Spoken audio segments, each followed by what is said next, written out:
Marta, eu vou pedir para você se apresentar para o pessoal saber quem é a convidada de honra de hoje.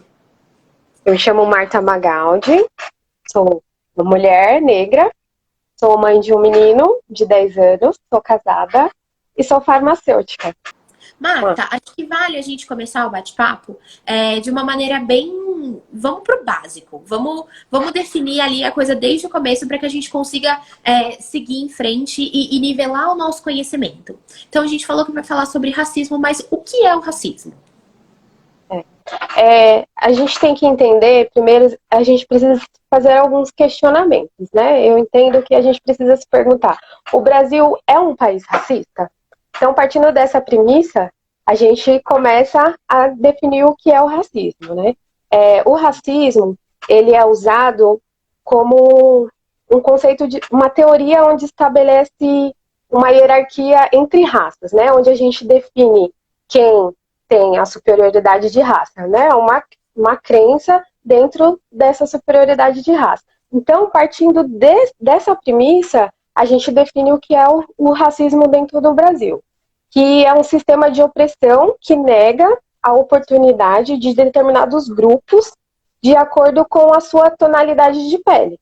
Então, a gente traz o racismo como um conceito social, né? A gente fala que a gente define o racismo aí como um conceito social, né? Que é a diferença de raças, porque a gente sabe que do ponto de vista biológico não existe raça, né? Isso é bem claro para todo mundo, tanto que algumas pessoas se utilizam disso para desmerecer o debate racial, né? Então, se a gente não existe raça no conceito biológico, para que o debate racial? Só que a gente precisa entender que as nossas relações como sociedade, elas são racializadas. E são essas relações que se perpetuaram por muito tempo que falaram que quem deveria estar no topo e quem não deveria estar. Então, essa hierarquização das relações raciais que envolve o debate racial, que faz com que a gente precise, de fato, discutir sobre isso.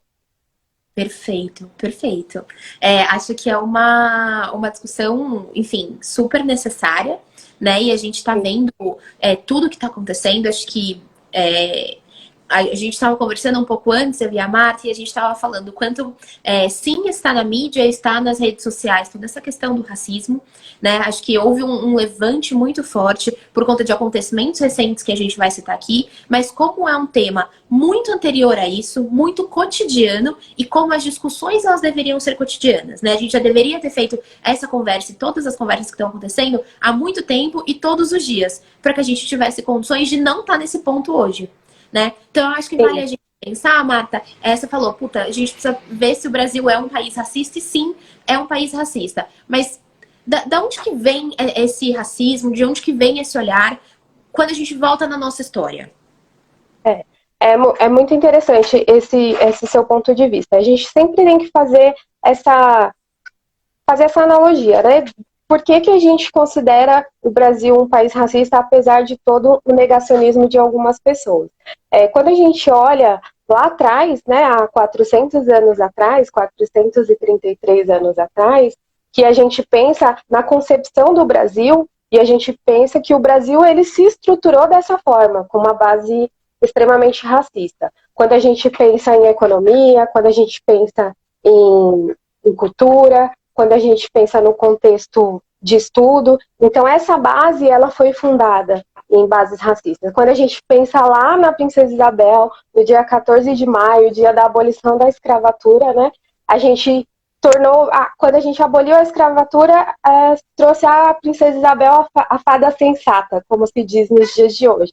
Mas que, na verdade, de sensata não tem nada, e a gente só aprende isso fora da escola, porque dentro da escola a gente aprende que sim, a abolição foi uma coisa boa, e quando na verdade não foi. Porque, se eu não me engano, a Lei Áurea, a abolição da escravatura, ela tem apenas 3 parágrafos, onde ela fala que não é permitido daquele momento em diante, 2 parágrafos, desculpa, onde não é permitido daquele dia em diante a escravidão no Brasil, mas ela não criou nenhum plano socioeconômico para incluir essas pessoas. Então, os negros que foram escravizados, Eles foram ali largados à margem da sociedade, sem construir um plano social e econômico para essas pessoas, e muito pelo contrário, o Brasil abriu as portas para a imigração, né, onde vieram os imigrantes, e para essas pessoas, eles construíram todo um plano, deram terras. Então, as pessoas, elas não têm esse conhecimento lá atrás da história. E aí a gente veio trabalhar em cima de políticas públicas de 10 anos para cá. Ou seja, e todo aquele período que a gente ficou sem nenhum reparo social. Então, quando a gente fala que a dívida ela é histórica, ela é sim histórica. Né? Porque se eu tenho cidadãos brasileiros e eu não crio um plano socioeconômico para incluir essas pessoas, para dar casa, para dar moradia, para dar educação, e pelo contrário, eu dou oportunidade para outras pessoas fazerem isso, o erro já está lá atrás, né? Já está lá atrás. Então a gente tem que começar a repensar a nossa estrutura como sociedade, né? Eu acho muito cruel as pessoas quererem individualizar o racismo, porque o racismo ele não é uma coisa individual, não é uma coisa que uma pessoa provoca. O racismo, a gente fala de um sistema, de estrutura. Então, quando eu penso em estrutura, eu não posso individualizar, né? Individualizar é desmerecer a pauta, né? Então, eu tenho que pensar na estrutura, o que permeia a nossa estrutura, para que o debate ele crie força.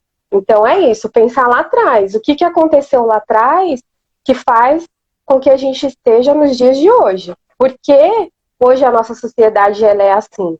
Né? Por que eu não incluí essas pessoas lá atrás? Eu precisava ter criado um plano socioeconômico para essas pessoas e eu não criei.